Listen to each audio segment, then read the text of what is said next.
UPSC ARQ मैंने 1 साल पहले बनाया था और इसके पीछे का पर्पस ये था कि मैं स्टूडेंट्स की मदद कर सकूं ताकि उनकी तैयारी, आपकी तैयारी सबसे बेहतर हो। Hello dear aspirants, a very warm welcome to this session.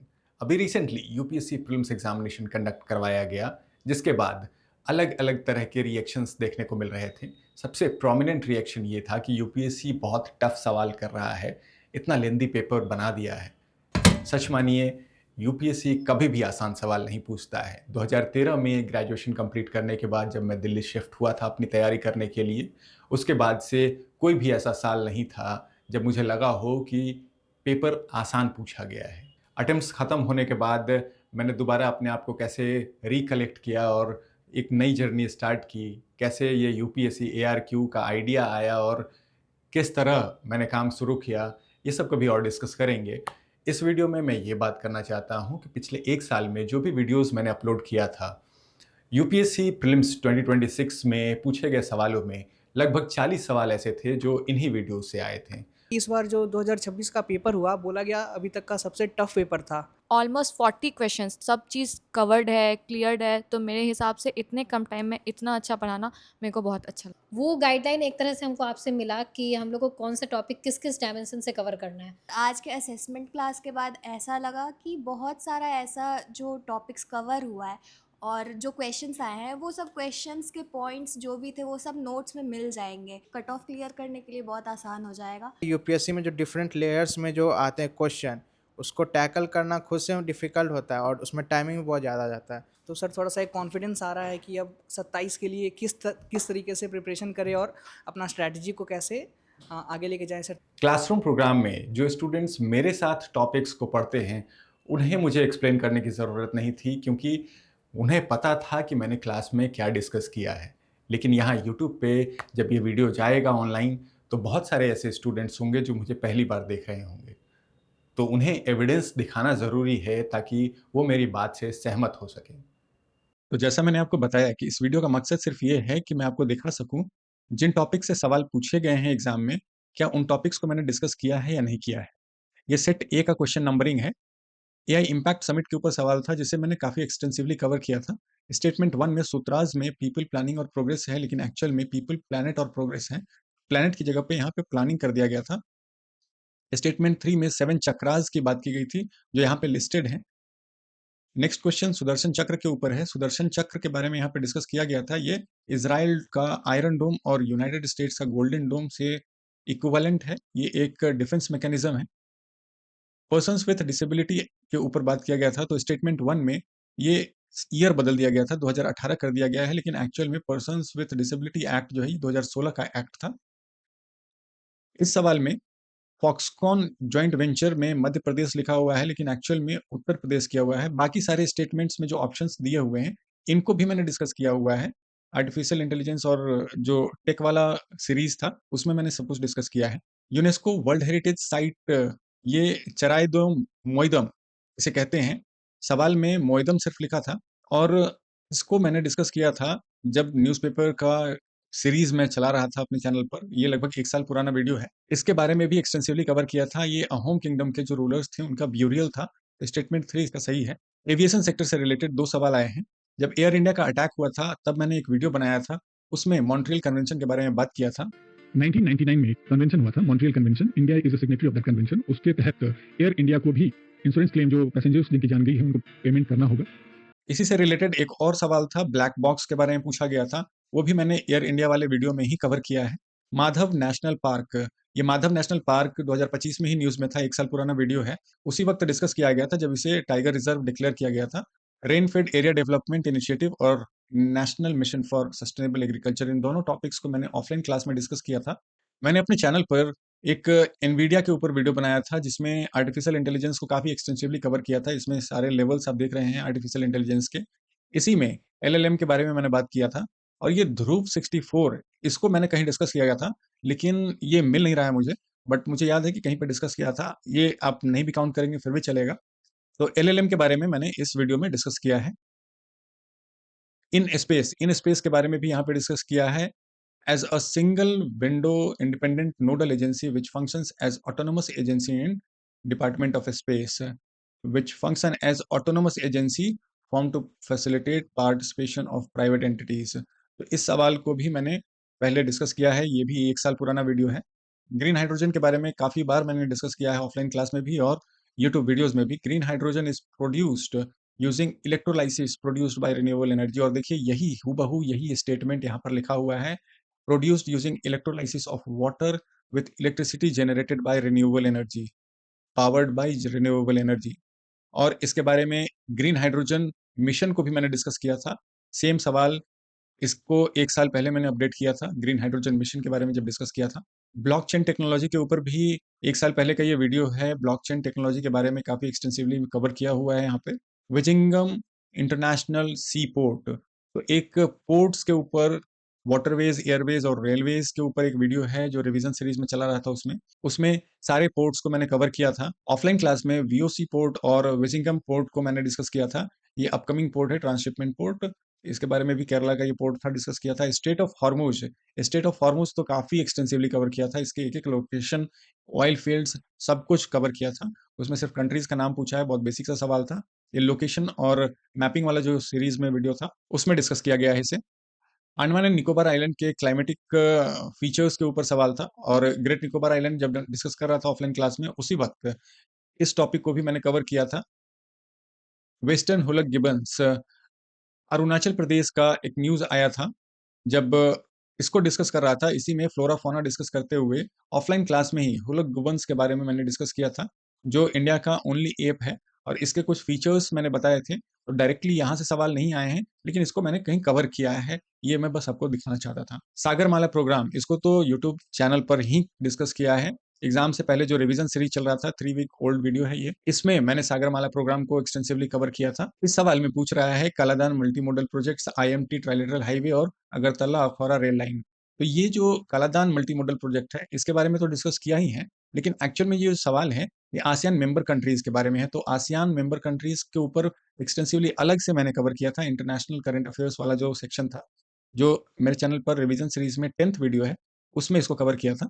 और इसमें बांग्लादेश नहीं है, और ये थर्ड स्टेटमेंट जो है अगरतला अखौरा रेल लिंक, ये इंडिया और बांग्लादेश का प्रोजेक्ट है। तो अगर आपको पता होता कि बांग्लादेश आसियान मेंबर कंट्री नहीं है और ये बांग्लादेश का प्रोजेक्ट है, तो आप इस सवाल को बना सकते थे। इस सवाल में इंडियन स्टेट के बॉर्डर्स के बारे में सवाल पूछा था, उत्तर प्रदेश राजस्थान वाला एरिया और नॉर्थ ईस्ट का सिक्किम वाला एरिया है, लेकिन मैंने जो कवर किया था वो इसी रीजन को कवर किया था। यहाँ पे रोहिलखंड, बुंदेलखंड और बाघेलखंड, इसके बारे में पर्टिकुलरली मैंने बताया था जब अरावली ग्रीन वॉल प्रोजेक्ट को डिस्कस कर रहा था।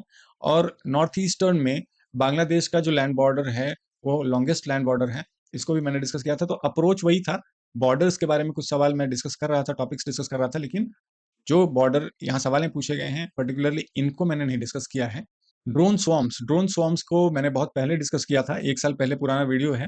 ड्रोन स्वॉर्म्स अभी प्रेजेंट कॉन्टेक्स्ट में देखें तो जो वॉर चल रहा है उसके कॉन्टेक्स्ट में पूछा गया है ये सवाल, लेकिन जो मैंने कवर किया था वो इंडियन डिफेंस में जो एडवांसमेंट्स हैं उसके ऊपर ये टॉपिक था, और तभी मैंने इसको कवर किया था। Drone swarms, Sukhoi 30 MKI fighters and T-90 tanks, यहाँ पे मैंने कवर किया था। टैंक्स एंड मिसाइल्स जो भी इंडिजिनस मिसाइल्स हैं उनको बहुत डिटेल में मैंने बताया है अपनी क्लास में, तो बहुत डिटेल में किया है, मतलब एक पूरा डेडिकेटेड क्लास था जो डिफेंस में हमारे इक्विपमेंट्स हैं उनके ऊपर मैंने डिस्कस किया था। अकूला क्लास सबमरीन, इसको मैंने नहीं डिस्कस किया था, लेकिन इन दोनों को मैंने डिस्कस किया हुआ है अपनी क्लास में। K9 वज्र टी, ये टैंक अभी रिसेंटली न्यूज़ में काफ़ी बार आया था, तो इसलिए इसको मैंने डिस्कस किया था। T-90 टैंक बहुत पुराना टैंक है हमारा। ये दोनों जो डिफेंस इक्विपमेंट्स है, ये हमारे इंडिया में मैन्युफैक्चर किए जाते हैं, और ये बहुत ईजी सवाल था। ये सवाल राष्ट्रीय ग्राम स्वराज अभियान के बारे में है। तो पंचायती राज डे का जो टॉपिक मैं क्लास में करवा रहा था, उस वक्त ग्राम स्वराज ऊर्जा के बारे में डिस्कस किया था, लेकिन ये जो सवाल का फ्रेमिंग है ये बहुत एब्सर्ड है, क्योंकि यहाँ पे बिल्कुल डेट के साथ और फाइनेंशियल ईयर के साथ दिया हुआ है। इतना फैक्चुअल डिटेल अगर पूछा जाएगा तो ऑब्वियसली बहुत कंफ्यूजन होगा। एग्जाम में जिस तरह का प्रेशर होता है, उस प्रेशर में इस तरह के सवालों को बनाना बहुत मुश्किल होता है। जब मैं locations in the news discuss कर रहा था, उस वक्त मैंने बताया था कि इस रीजन में जितने भी रिवर्स हैं और उनके ऊपर जो प्रोजेक्ट्स हैं, उन सब को याद रखना ज़रूरी है, क्योंकि ये ऑपरेशन सिंदूर की वजह से काफ़ी ज़्यादा इंपॉर्टेंट है। और रिवर सतलज के ऊपर ही ये सवाल पूछा गया था। नेट ज़ीरो एमिशंस 2070, यहाँ पर मैंने डिस्कस किया था। ये जो सवाल है ये एक तरह का कॉम्प्रिहेंशन वाला सवाल है, इसमें स्टेटमेंट सारे सही हैं, सिर्फ आपको जज करना था कि कौन किसको एक्सप्लेन करता है, तो इसमें कोई फैक्चुअल एरर नहीं है।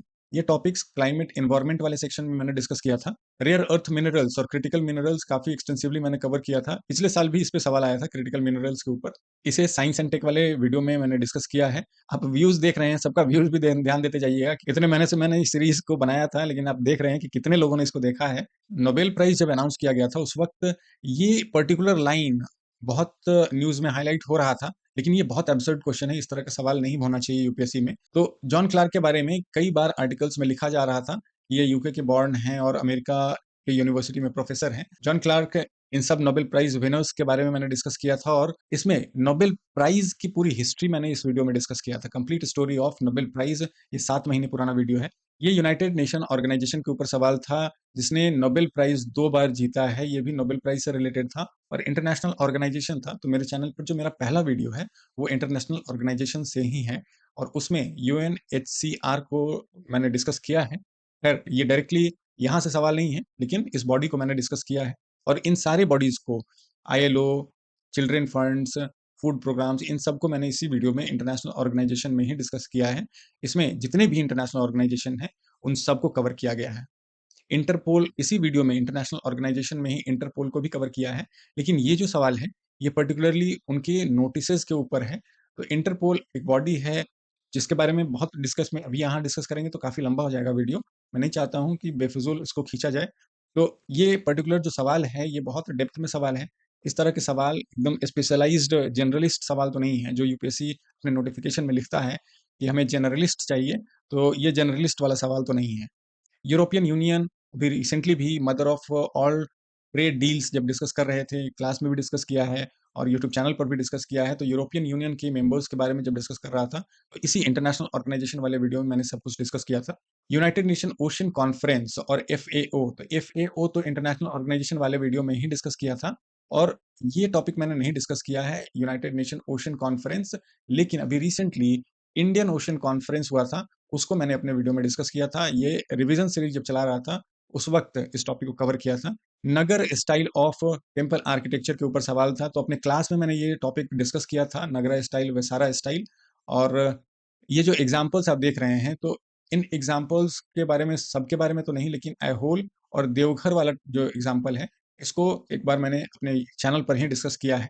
स्टेल्थ टेक्नोलॉजी क्या है? तो जब क्वासी बैलिस्टिक मिसाइल्स मैं डिस्कस कर रहा था, उस वक्त इसके बारे में, इस टेक्नोलॉजी के बारे में बात किया है। ये बहुत जनरल अंडरस्टैंडिंग वाला सवाल था, इसमें कुछ स्पेशलाइजेशन की ज़रूरत नहीं है। लगभग 1 साल पहले मैंने जब एम विश्वेश्वरैया के ऊपर एक वीडियो बनाया था, उसमें कृष्णा राजा सागर डैम मैसूर का है, इसको मैंने डिस्कस किया था। तो यहाँ पे जो डिटेल्स लिखा हुआ है, ये कृष्णा वैली में है और ये मैसूर का ही है। इस बार मुझे बहुत स्ट्रॉन्ग फीलिंग था कि मेडिसिन से ज़रूर सवाल आएँगे। तो मेडिसिन्स को मैंने कवर किया था, लेकिन स्टेरॉयडल मेडिसिन और नॉन स्टेरॉयडल मेडिसिन्स कवर किया था। जो 10th रिवीजन वीडियो है, उसी में कवर किया था। लेकिन जो सवाल पूछा है, वो जेनेटिक मेडिसिन से पूछा था। तो इससे डायरेक्टली सवाल नहीं आए हैं, जो मैंने डिस्कस किया था। लेकिन मुझे लग रहा था कि मेडिसिन से कुछ सवाल आएगा, तो इसलिए मैंने मेडिसिन वाला टॉपिक भी नहीं छोड़ा था, उसको भी डिस्कस किया था।